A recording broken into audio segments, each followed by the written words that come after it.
नमस्कार, स्वागत है आपका हमारी खास पेशकश में। मैं हूं विवेक मित्तल और लगातार 4 दिन की प्रॉफिट बुकिंग के बाद आज का सत्र ऐसा देखने के लिए मिला जिसमें कि हमें लगा कि शायद मार्केट में कुछ रेस्पाइट लेने की कोशिश कर रहा है। लेकिन क्या ये रेस्पाइट अगले वीक भी जारी रहेगा? क्या ये जो सपोर्ट बने हैं आज, क्या ये अगले वीक के लिए भी जारी रहेंगे, या ये एक संकेत है बड़ी खरीदारी या बिकवाली का? इन सभी बातों पर बात करने के लिए आज हमारे साथ खास मेहमान जुड़ चुके हैं। हमारे साथ जुड़े हैं mister Anshul Jain, head of research, Laxmishree investment and securities limited से। Anshul ji, hi, good evening, thank you very much हमसे जुड़ने के लिए और अपना प्रीशियस टाइम देने के लिए। नमस्कार विवेक विवेक जी, धन्यवाद। अंशुल जी, मैं एक डेटा दर्शकों के साथ शेयर करना चाहता हूं जिससे कि उनको ये कुछ आइडिया लग सके कि किस तरह की पोजीशंस एफआईज की बन रही है इंडेक्स में। 28 मई को एफआईज की पोजीशन इंडेक्स फ्यूचर्स में थी 47,459 कॉन्ट्रैक्ट प्लस साइड पर खड़े हुए थे। वहीं 30 मई तक आते आते एफआईज की जो पोजीशन थी वो नेगेटिव साइड पर चली गई और 2,97,798 कॉन्ट्रैक्ट नेगेटिव साइड पर जा चुके थे। हालांकि 31 मई यानी कि आज का डेटा अभी जब एनएससी की साइट से भाव कॉपी आएगी तब ये पता लगेगा कि आज की क्या पोजीशन है। कैसे आप इनको इस डेटा को पढ़ रहे हैं, इससे क्या इंडिकेशन निकाल रहे हैं आप? देखिए विवेक जी, एफआईआई के डेटा को अगर ध्यान से रीड करें तो मार्केट के टॉप्स और बॉटम्स को प्रिडिक्ट करना थोड़ा सा आसान हो जाता है। ओके। अगर केवल इंडेक्स फ्यूचर्स पे पोजीशन देखें तो एक रेंज रहती है। 2.5 लाख कॉन्ट्रैक्ट शॉर्ट होता है तो मार्केट ओवरसोल्ड होने लगता है, वहीं 1.25 लाख कॉन्ट्रैक्ट प्लस में जाते हैं एफआईआई तो मार्केट में जनरली टॉपिंग आउट पैटर्न बनने लगते हैं, वहां से पुल बैक या करेक्शन स्टार्ट होता है। लास्ट टाइम फरवरी में जब इंडेक्स फ्यूचर्स पे देखें 2.5 लाख करीब कॉन्ट्रैक्ट शॉर्ट थे एफआईआई, तो मार्केट समवेयर अराउंड 21,400 था, वहां से रैली लेते हुए 22,000 के ऊपर आया था, नया हाई बना था। इसके बाद एकदम लेटेस्ट का डेटा देखें तो 24 अप्रैल के पास ओवरशॉट थे, वहां से नया हाई बना। नेक्स्ट जो शॉर्टिंग सिमिलर लेवल्स की थी 2.6 लाख कॉन्ट्रैक्ट्स की 16 मई को थी, वहां से आप देखिए बेहतरीन शॉर्ट कवरिंग के सारे मार्केट ने नया हाई बनाया। 2 दिन में बहुत तेजी से एफआईआई प्लस से शॉर्ट गई है और 47,000 कॉन्ट्रैक्ट जैसा आपने बताया प्लस था, वहां से लगभग 2,97,000 कॉन्ट्रैक्ट शॉर्ट हैं। और लास्ट टाइम जब एफआईआई इतनी शॉर्ट थी ये थी नवंबर 2023 में, जब निफ्टी समवेयर अराउंड 19,300 के आसपास ट्रेड कर रही थी। और जब शॉर्ट कवरिंग ट्रिगर होना स्टार्ट हुई और वहां से ओवरबॉट में एफआईआई पहुंचा, तब तक निफ्टी ने 19,200-300 की रेंज से रैली करते हुए 22,000 के आसपास तक की लेवल्स अचीव किए थे। तो सिमिलर लेवल्स पे हम वापस खड़े हैं, हायर लो पे है, प्रीवियस स्विंग हाई को रीटेस्ट किया है, तो यहाँ से अब नीचे जाने की जगह बहुत कम बनती है मार्केट के लिए और अपसाइड काफी हद तक खुला हुआ है। 8 से 10% यहाँ से इंडेक्स अगर 3 महीने में रैली कर लेता है तो बहुत ज्यादा सरप्राइज नहीं होना चाहिए। और अगर इंडेक्स के नेट पोजीशन को देखें, ये तो हम केवल फ्यूचर्स की पोजीशन देख रहे थे, फ्यूचर एंड ऑप्शन दोनों को इंक्लूड करें तो 5 लाख कॉन्ट्रैक्ट अगर शॉर्ट होते हैं तो मार्केट में जनरली एक स्विंग लो बनता है। और 7.25 लाख के करीब कॉन्ट्रैक्ट अगर शॉर्ट पहुंचते हैं तो मार्केट में short term at least medium term bottom बन जाता है। रिसेंटली जब हम 6.5 लाख कॉन्ट्रैक्ट शॉर्ट थे, तब 9 मई के आसपास 21,800 का लेवल था, वहां से हमने नया हाई बनाया। बीच में जो स्विंग हाई था उसको अभी हम रीटेस्ट कर रहे हैं 4 दिन के करेक्शन में, और एफआईआई लगभग 6,95,000 कॉन्ट्रैक्ट्स नेट बेसिस पे शॉर्ट है। तो यहाँ से अगेन दोनों को कोइंसाइड करें तो नीचे जाने के लिए जगह मार्केट में बिल्कुल नहीं बची है। 100-150 पॉइंट का एक नी जग रिएक्शन आ जाए 22,400 22,300 तक तो बहुत ज्यादा नहीं कह सकते, बट ओवरऑल नीचे जाने 100-150 पॉइंट है, ऊपर जाने के लिए यहाँ से 1,800 से 2,000 पॉइंट इंडेक्स में बचा हुआ है। तो यहाँ से हम एक्सपेक्ट कर रहे हैं कि 24,000 24,400 तक के इंडेक्स पे लेवल्स आने चाहिए और अगले 2 से 3 महीने में ये लेवल्स आ जाने चाहिए। बिल्कुल, दो महत्वपूर्ण बात कि अगर हम इस डेटा से एक हिस्टोरिकल डेटा को कंपेयर करें तो इस तरह का टारगेट निफ्टी में देखने के लिए मिल सकता है 24,000 24,400 तक की रेंज, और यहाँ से हार्डली 200 पॉइंट तक की एक गिरावट देखने के लिए मिल सकती है। बहुत इंटरेस्टिंग डेटा आपने पढ़ा अंशुल जी। लेकिन एक इम्पॉर्टेंट चीज़ और भी है कि हमें ये भी याद रखना है कि जो पिछली बार का डेटा था, जो आपने रेफरेंस के तौर पर 2023 का डेटा दिया, उस समय पर कोई एक बिग इवेंट नहीं था 2023 में। लेकिन इस बार जो डेटा अगर हम उसको कंपेयर करेंगे 2024 में, तो यहाँ पर एक बहुत बड़ा इवेंट है, और ये ऐसा इवेंट है जिसने कि अक्सर मार्केट को काफ़ी तेज वाइल्ड स्विंग्स दिए हैं। अगर मैं ये बात करूं इसी डेटा को, इस तरह का कुछ आपने पैटर्न ड्रॉ किया कि 2019 में या 2014 में या 2004 में किस तरह के डेटा बन रहे थे, किस तरह का पोजीशंस थी, या एफआईज जब इंडेक्स में शॉर्ट जाते हैं तो क्या वो अपने को हेज कर रहे होते हैं, अपनी जो कैश की पोजीशंस होती है उसको हेज कर रहे होते हैं शॉर्ट करके, और अल्टीमेटली वो विनर बन के निकलते हैं, या हम ये मान लें कि एफआईज आजकल लूजर हो गए हैं मार्केट में?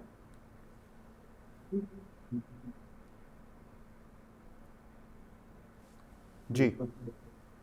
देखिए, लास्ट टाइम जब नवंबर में ये डेटा की फॉर्मेशन थी, उस समय भी अगर आप देखें तो 1-1.5 महीना लगा था डेटा बनने में। और तब शायद एमपी और राजस्थान के चुनाव चल रहे थे। तो जब ओके। भी इस तरीके का एक मेजर डेटा बनता है, कोई ना कोई इवेंट सामने होता है, या तो आरबीआई की कोई बड़ी पॉलिसी होती है जहाँ पे रेट कट हो सकता है, या फिर कोई इलेक्शन का रिजल्ट होता है, या कोई ना कोई इवेंट जरूर होता है। अब ये इवेंट ऐसा है जो 5 साल में एक बार आता है, तो इसलिए थोड़ा सा 2 दिन में ये डेटा एकदम से बिल्टअप हो गया है। नहीं, जनरली इस डेटा को बिल्ड होने में कम से कम 15 दिन का समय लगता है। तो अभी 2 दिन में बिल्ड हुआ, और सामने आप देखिए मंडे सुबह ही हम एग्जिट पोल को रिएक्ट करेंगे, और ट्यूसडे के दिन लगभग 11 बजते बजते बहुत सारी चीजें क्लियर हो जाएंगी। लेकिन अगर आप इंडिया विक्स को देखें तो पिछले जो इवेंट्स थे जहां पे डेटा बिल्ट हुआ था, वहां पे इंडिया विक्स में इतनी ज्यादा मूवमेंट नहीं थी। लेकिन इस बार इंडिया विक्स लगभग 70-75% चला है, और उसके बाद भी हम ऑल टाइम हाई पे हैं। तो मार्केट में घबराहट जरूर है,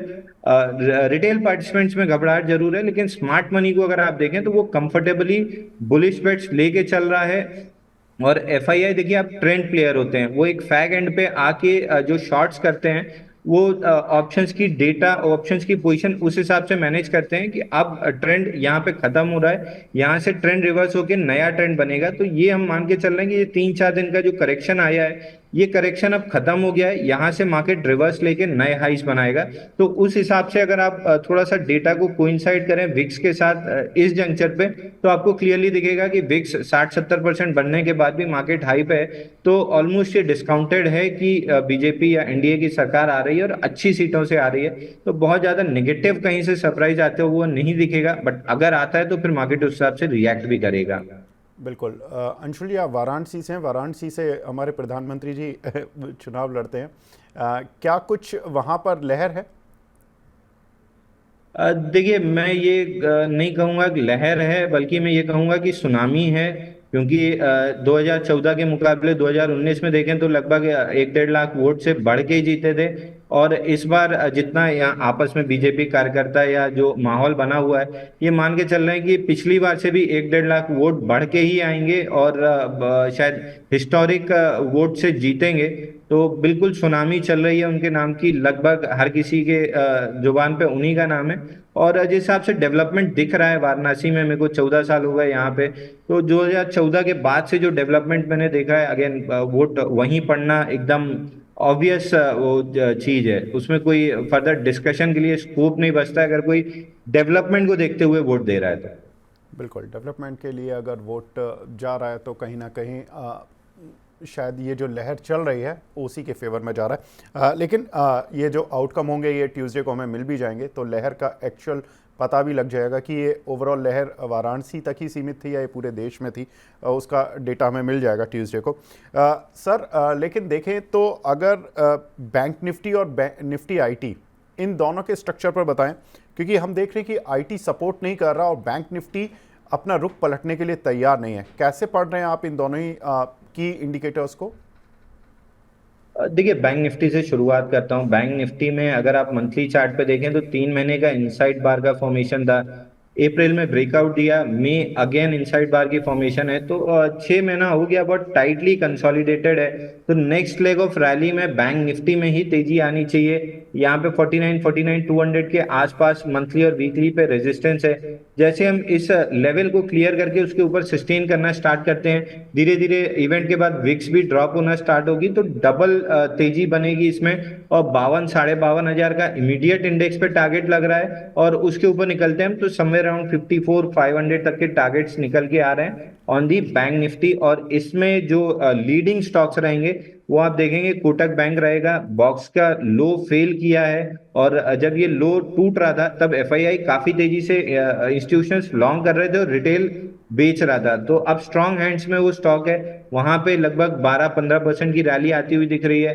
एचडीएफसी बैंक भी बॉक्स लो से चला है, तो पहले बॉक्स हाई 1700 और फिर ब्रेकआउट देगा तो 2000 तक का टारगेट है। तो ये दो लीडर्स में बड़ी मूव आती हुई दिख रही है, तो बैंक निफ्टी भी 54-54,500 कंफर्टेबली आ जाएगा। प्रॉब्लम आ रही है सीएनएक्स आईटी में। थर्ड मंथ ऑफ करेक्शन है, प्रीवियस स्विंग हाई के आसपास हम आ चुके हैं। अब यहां से दो ही सिनेरियो बनते हैं। पहला सिनेरियो जिसकी 75% प्रोबेबिलिटी है कि स्विंग हाई रिटेस्ट हुआ है, यहां से अब हम वापस से जो प्रीवियस स्विंग हाई बना था 38,560 का, यहां तक जाएंगे और पूरा cup and handle pattern monthly chart पे कंप्लीट करेंगे। वहां से ब्रेकआउट लेके एक 3 से 5 साल का जो बड़ा बुल रन होता है उस रन में सीएनएक्स आईटी वापस आ जाएगा, क्योंकि 2022 के स्टार्टिंग से सीएनएक्स आईटी ने बहुत ज्यादा कुछ किया नहीं है। एक राउंडिंग बॉटम की फॉर्मेशन है और अब हैंडल की फॉर्मेशन हो रही है। 25% प्रोबेबिलिटी है कि हम सपोर्ट्स को होल्ड ना करें और स्विंग लो 26,000 टेस्ट करें, बट मैं 75% प्रोबेबिलिटी के साथ जाऊंगा कि हैंडल की फॉर्मेशन है, हैंडल के हम बॉटम में। यहाँ से पहले पूरे पैटर्न का टॉप 38,400 आएगा, उसके बाद 44-45,000 तक की रैली बनेगी। तो नेक्स्ट लेग ऑफ जो बुल रन जिसमें हम 24,500 25,000 इंडेक्स की बात कर रहे हैं, उसमें मेजर कंट्रीब्यूटर जो होगा एज इन लार्ज कैप वो आईटी और बैंकिंग होगा। उसके अलावा फिर मिड एंड स्मॉल कैप्स में रियलिटी स्टॉक्स चल सकते हैं। तो ये 3 सेक्टर्स हैं जो हम अपने क्लाइंट्स को रिकमेंड कर रहे हैं। बिल्कुल, आपने रियलिटी की बात करी और रियल एस्टेट में आज माफ़ कीजिएगा एक अच्छी सर्च भी देखने के लिए मिला। अगर हम देखें तो रियल एस्टेट इंडेक्स आज करीब 2.5% ऊपर था और जितने भी फेसेस में अभी तक चुनाव हुए हैं उन सभी में रियल एस्टेट में एक अच्छी बाइंग देखने के लिए मिली। खास तौर से अगर हम देखें तो एफआईज का भी जो पार्टिसिपेशन था, जो हमने 15 मई तक का भी डेटा बताया था, 1 मई से 15 मई के बीच में, उसमें भी एफआईज ने रियल एस्टेट में सेलिंग नहीं की। रियल एस्टेट शेयरों में उन्होंने मामूली खरीदारी जरूर की थी। मेटल और रियल एस्टेट, इन पर आपका व्यू, क्योंकि मेटल एक ग्लोबल कमोडिटी के तौर पर देखा जाता है तो ग्लोबल जो इंडिकेटर्स होते हैं उन पर ज़्यादा चलता है और रियल एस्टेट देश की ग्रोथ से चलता है। तो आप बताइए कि दोनों में से अगर आपको चुनना है तो इस समय रियल एस्टेट चुनेंगे या मेटल, और दोनों पर चार्ट पैटर्न कैसा बन रहा है? देखिए, अगर मेटल इंडेक्स की बात करें तो मेटल में काफी तेज रैली रही थी और अब मेटल में थोड़े से टॉपिंग आउट, शॉर्ट टर्म के टॉपिंग आउट पैटर्न्स बन रहे हैं, कोई लॉन्ग टर्म का इसमें ट्रेंड रिवर्सल नहीं है। उसकी सबसे बड़ी वजह है कि 4 महीने की कंटिन्यूअस नॉन स्टॉप रैली रही है, तो 1 से 2 महीने अब मेटल यहाँ पे कंसोलिडेट करेगा।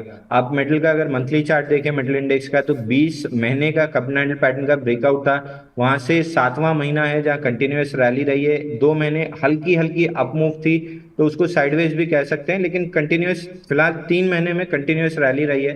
तो यहाँ से मेटल्स थोड़े से कूल ऑफ होंगे। एक 5-7-8% अगर करेक्शन आता है लार्ज कैप स्टॉक्स में तो बेटर बाइंग अपॉर्चुनिटी होगी, क्योंकि अभी मोमेंटम और यूफोरिया एकदम अपने टॉप है। कूलिंग ऑफ इफेक्ट की जरूरत है, कूलिंग ऑफ आने के बाद ये सेकंड लेग में काफी तेज रहेंगे। तो मेटल्स हमने अपने क्लाइंट्स को रेकमेंड भी किया था 280-290 की रेंज में, जब वीडीएल में ब्रेकआउट आ रहा था। हिंडाल्को, टाटा स्टील हमने अपने क्लाइंट्स को रेकमेंड किया था, और अभी भी हम यही कह रहे हैं कि 2-3 हफ्ते का या 1 महीने का कूल ऑफ आ जाता है मेटल्स में, तो वहां से नेक्स्ट 2-3 महीने की 3 महीने की रैली वापस से डेवलप होगी। तो मेटल्स में हम काफी बुलिश हैं। सेकंड बेस्ट काउंटर हमको जो लग रहा है वो रियलिटी पैक है, उसमें भी सनटेक रियलिटी हमको काफी अच्छा लग रहा है। रियलिटी स्टॉक्स में भी तेजी देखने के लिए मिल रही है, स्पेशली अगर सनटेक रियलिटी देखें तो यहाँ पे लगभग 2022 से एक पैटर्न डेवलप हो रहा था कप एंड हैंडल का मंथली चार्ट पे, ऑलमोस्ट कंप्लीट है, हैंडल की फॉर्मेशन हो चुकी है। 22 महीने का पैटर्न है, यहाँ से ब्रेकआउट देता है तो कम से कम 4 से 6 महीने यहाँ रैली करेगा। 530 के ऊपर ब्रेकआउट बनता है, 530 के ऊपर जैसे स्टॉक निकलेगा 1000-1100 रुपए तक की अपमूव बनेगी। तो रियलिटी हमें काफी अच्छा लग रहा है, तेजी है, और सनटेक रियलिटी हमारी टॉप पिक है। इसके अलावा गोदरेज प्रॉपर्टी और लोढ़ा, ये 2 भी हमें काफी अच्छे लग रहे हैं। बिल्कुल, तो यहाँ पर रियल एस्टेट में भी अंशुल जी की खरीदारी की राय, खासतौर से सनटेक और लोधा और गोदरेज प्रॉपर्टीज़, ये कुछ एक नाम सर ने अंशुल जी ने शेयर किए। मेटल में भी उन्होंने अपना व्यू दिया। लेकिन अंशुल जी, इस समय लास्ट क्वेश्चन मैं आपसे पूछ रहा हूँ, लेकिन वो सबसे इम्पॉर्टेंट है कि अगर वाइल्ड स्विंग आते हैं तो निफ्टी कहाँ तक जा सकता है? वाइल्ड स्विंग की बात कर रहा हूँ सर मैं। पॉजिटिव साइड वाला तो आपने बता दिया कि अगर मंगलवार को अगर सब कुछ ठीक रहा तो इंडेक्स कहाँ जाएगा, और उसके बाद इवेंचुअली सब लोग एस्टिमेट भी कर रहे हैं कि 24,400 तक चला जाएगा। लेकिन नीचे का भी बता दीजिए, वाइल्ड स्विंग में कहाँ तक जाएगा? देखिए विवेक जी, वर्स्ट केस सिनेरियो अगर मुझसे आप पूछेंगे तो मैं ये कहूंगा कि वर्स्ट केस सिनेरियो सब चीज खराब होने के बाद भी इंडेक्स 21,100 के नीचे नहीं जाएगा। वो मंथली और ईयरली चार्ट पे बहुत मेजर सपोर्ट है। उसके नीचे एकदम से अगर बिल्कुल ही डिजास्टर हो जाए कोई चीज तो अलग बात है, लेकिन अगर worst case scenario political front पे भी आता है तो 21,100 इज द सपोर्ट जोन जो नहीं टूटेगा। इन केस अगर वो टूट भी जाता है तो एक लास्ट एंड फाइनल सपोर्ट है 20,222। ये प्रीवियस स्विंग हाई था मंथली और ईयरली चार्ट पे, जहां से बड़ा ब्रेकआउट बना है, तो उसी को रीटेस्ट करने हम आ सकते हैं। तो एकदम एक्सट्रीम वर्स्ट केस सिनेरियो में 20,222 एक सपोर्ट है। लेकिन अगर कुछ भी खराब होता है या एक्सपेक्टेशन के अनुसार नहीं जाता है तो 21,137 ये दो सपोर्ट हैं जिनके नीचे मार्केट जाता हुआ नहीं दिख रहा है। और जिस हिसाब से डेटा बिल्ड हो रहा है और सारी चीजें बिल्ड हो रही हैं, लगता नहीं है कि लेवल टेस्ट होते हुए दिखेंगे। ज्यादा से ज्यादा अगर कोई रिएक्शन आता है तो 21,800 के आसपास तक आगे रुक जाएगा और वहां से हम वापस से अपमूव सस्टेन कर लेंगे। बिल्कुल। तो छोटा वाइल्ड स्विंग अगर बोलें तो 21,800 तक का, और अगर बड़ा एक एक्सट्रीम बिल्कुल लास्ट जिसको मान लें तो अंशुल जी के हिसाब से लगता है कि 20,022 ये एक लेवल होगा, लेवल्स टू वॉच, जहां पर कि मार्केट गिर सकता है, जहां तक अगर कुछ बड़ी एक घटनाक्रम चेंज हो जाता है मंगलवार को। और अगर हम इस 22,022 को भी देख लें कि ये अभी के मौजूदा लेवल से कितना नीचे होगा, तो अराउंड 10% का एक वाइल्ड स्विंग निफ्टी में देखने के लिए मिल सकता है ऑन द लोअर साइड। और अगर हायर साइड की बात करें तो 24,000 24,400, लेकिन ये मंगलवार की प्रेडिक्शन नहीं है। ये मंगलवार से जब आउटकम आएगा तो उसके बाद कुछ ट्रेडिंग सेशंस लगेंगे जहां तक निफ्टी को पहुंचने में शायद टाइम लगेगा, लेकिन यहां तक टारगेट लेकर चलना चाहिए 24,000 24,400 की रेंज तक आपको on the higher side. Anshul ji, बहुत बहुत शुक्रिया, आपसे बात करके मजा आया। इंटरेस्टिंग डेटा आपने बताया हमारे दर्शकों के लिए, बहुत बहुत शुक्रिया। धन्यवाद विवेक जी। तो ये थी निफ्टी पर राय और मार्केट का एक व्यू जो कि एक्सट्रीम केसेस में कहां तक जा सकता है, जो कि इस समय हर निवेशक, हर ट्रेडर के मन में चल रहा है कि हमें करना क्या है। अभी भी एक दिन बचा है सोमवार का, हालांकि आपको सोमवार को भी हो सकता है कि बड़े स्विंग्स देखने के लिए मिले मार्केट में, क्योंकि मार्केट में जो एग्जिट पोल का जो एक इम्पैक्ट होगा वो भी काफ़ी वाइल्ड हो सकता है, और ट्यूसडे को हो सकता है कि स्थिति भी पलट जाए, तो कुछ भी हो सकता है। तो मंडे और ट्यूसडे के लिए थोड़ा सा उड़ान तेज रहेगी और काफ़ी कुछ सेफर साइड पर आपको रहना चाहिए, ऐसा ज़्यादातर हमारे एनालिस्ट भी मानते हैं। तो एक जो लेवल्स हैं वो 24,000 से 24,400 तक की जर्नी के लिए आप तैयार रहिए, और वाइल्ड स्विंग में 22,022 ये एक लेवल होगा जहां पर कि निफ्टी आप देख सकते हैं अगर कुछ भी पॉलिटिकल अनसर्टेनिटी बड़ी क्रिएट होती है। तो फिलहाल इस पेशकश को यहीं पर समाप्त करते हैं। नमस्कार।